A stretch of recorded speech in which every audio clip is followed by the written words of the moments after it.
இன்றைக்கி ஞாயிற்றுக்கிழமை காலையில் 5 மணிக்கு தான் வேலைக்கு கிளம்புறோம். ஏன்னா ஒரு 50 கிலோ பிரியாணி மட்டும் தான் இன்றைக்கி போடணும். சீக்கிரம் வேலையை முடிக்கணுங்கிறது தான் மனசில் எப்பவுமே தோணிக்கிட்டே இருக்கும். அதனால் வேகமாக ஒரு 10 மணிக்குள்ளே வேலையை முடிச்சுட்டு பேக்கிங் பண்ண ஆரம்பிச்சோன்னா வர கஸ்டமரை கவனிக்கிறது கரெக்டாக இருக்கும்னு நினச்சி பண்ணுவோம்.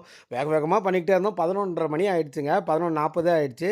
ஆனால் பார்த்தீங்கன்னா 2 சட்டி பேக் பண்ணி முடிச்சுட்டு இன்னும் ஒரு சட்டி தான் பேலன்ஸ் வச்சுருக்கோம். ஆனால் கூட்டமே இல்லை. யாரும் இல்லாத கடையில் யாருக்குடா டீ ஆத்துறீங்கிற மாதிரி நாங்கள் பாட்டு எல்லா வேலையும் பார்த்துட்டு ரோட்டையே பார்த்துட்டு உட்காந்துருந்தோம். ஒரு 5 கிலோ மட்டன் பிரியாணி ஒன்று ஆர்டர் இருந்துச்சுங்க ஃபங்க்ஷனுக்கு.